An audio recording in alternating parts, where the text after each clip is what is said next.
घायल हैं उनकी देखभाल के लिए, उनकी चिकित्सा के लिए। तो अभी फिलहाल ऐसी कोई बात सामने नहीं आई है जिससे ये सवाल उठाया जा सके कि उनकी चिकित्सा को लेकर कोई कोताही बरती जा रही है या फिर उनकी चिकित्सा में कोई कमी है। चलिए संजय, बहुत बहुत शुक्रिया, आप नजर बनाए रखें फिलहाल इस जानकारी के लिए। तो आपको बता दें कि प्रधानमंत्री ने कहा है कि लोकतंत्र के लिए काला दिन है माओवादियों का ये हमला। आपको बता दें जिसमें कांग्रेस के कई दिग्गज शहीद हुए हैं, कई कार्यकर्ता इसके अंदर इस परिवर्तन यात्रा में मौजूद थे। परिवर्तन यात्रा सुकमा से के रास्ते आपको बताते हैं गीदम घाटी से कहा जाता है, वहां से ये लौट रही थी और उस वक्त वहां पर लौटते वक्त माओवादियों ने हमला किया था। प्रधानमंत्री मनमोहन सिंह, सोनिया गांधी आपको बता दें कि रायपुर पहुंचे थे। रायपुर हालांकि उनका जाने का कार्यक्रम जगदलपुर का भी था, लेकिन इस बीच नंद कुमार पटेल जो कि प्रदेश अध्यक्ष, उनके शव को रायपुर लाया गया। यहीं पर अंतिम विदाई के लिए, अंतिम दर्शन के लिए प्रधानमंत्री मनमोहन सिंह और सोनिया गांधी वहां रुके। आपको बता दें उनके साथ राहुल गांधी भी हैं, कांग्रेस के उपाध्यक्ष। कुछ ही देर, जैसे हमारे संवाददाता संजय उपाध्याय बता रहे थे कि कुछ ही देर बाद इनको अंतिम दर्शन करने के बाद यहां से वापस से लौटेंगे दिल्ली की तरफ। लेकिन इस बीच कांग्रेस के देश भर से कई दिग्गज नेता रायपुर में पहुंचे हैं।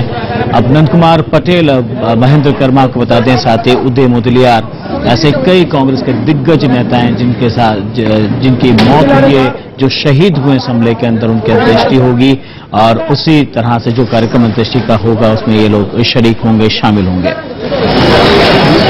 तो अब तक 30 लोगों की मौत हो चुकी है, तकरीबन 30 लोग भी लापता बताए जा रहे हैं। सर्चिंग पार्टियां आपको बता दें कि दरभा पहुंची हुई हैं, जो सर्च करने में लगी हुई हैं। अब बहुत ही घना इलाका है, आपको बता दें यहाँ पर बड़ा ही घना ये जंगल है, रास्ते टेढ़े मेढ़े हैं। भौगोलिक स्थिति कुछ इस तरह की है कि पहली बार में पहुंचने वाले इंसान के लिए इतना आसान नहीं है कि वो बड़े ही आसानी से वहां पर पहुंच सके और सर्च कर सके। हालांकि चलिए इस बीच आपको बताते हैं कि कल क्या कुछ हुआ छत्तीसगढ़ में। जिस वक्त ये परिवर्तन यात्रा से लौट रहे थे, आपको बता दें दरभा में कांग्रेस का जो काफिला था उसमें माओवादियों ने हमला किया और करीब 1000 माओवादियों ने शाम 4 बजे इस परिवर्तन यात्रा पर हमला किया था। फायरिंग में अब तक 30 लोगों की मौत की पुष्टि भी हो चुकी है और पूर्व मंत्री महेंद्र कर्मा की हत्या कल माओवादियों ने की थी।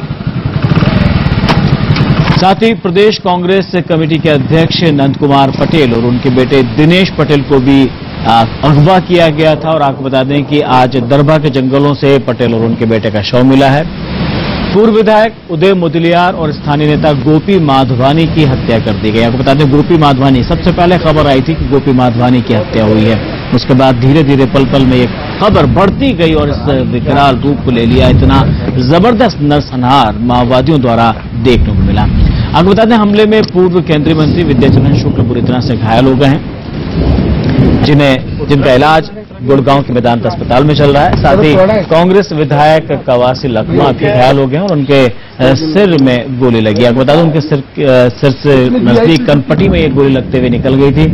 फिलहाल उनका इलाज जगदलपुर के महारानी अस्पताल में चल रहा है। तो छत्तीसगढ़ में माओवादियों का ये बड़ा हमला, जिसे काला दिन बताया है प्रधानमंत्री ने, तो वहीं लोकतंत्र और देश की सोच पर हमला बोला है राहुल गांधी ने। साथ ही बात करें सोनिया गांधी की, तो उनका कहना था नक्सली हमला लोकतांत्रिक मूल्यों पर हमला है। तो छत्तीसगढ़ के सुकमा में हुए माओवादी हमले में प्रदेश कांग्रेस के अध्यक्ष नंद कुमार पटेल और उनके बेटे दिनेश पटेल की भी मौत हो गई है। कल रात हुए इस हमले में आदिवासियों के बड़े नेता और नक्सलियों के खिलाफ आंदोलन चलाने वाले महेंद्र कर्मा समेत कुल 30 लोगों की मौत हुई है। इस माओवादी हमले में कांग्रेस के दिग्गज नेता विद्याचरण शुक्ल को पीठ में 3 गोलियां लगी। फिलहाल उनकी हालत स्थिर है, उन्हें गुड़गांव के मेदांता अस्पताल लाया गया है। करीब 1000 माओवादियों ने शनिवार को परिवर्तन रैली से लौट रहे नेताओं के काफिले को अपना निशाना बनाया था। लिहाजा हमले के बाद एक बार फिर बड़ा सवाल सामने आया है कि सवाल यह है कि जब नेताओं का इतना बड़ा काफिला गुजर रहा था तो सुरक्षा के इंतजाम क्यों नहीं थे। अचानक 500 से लेकर 1000 नक्सली कैसे वहां पर जमा हो गए और नेताओं की हत्या कर दी।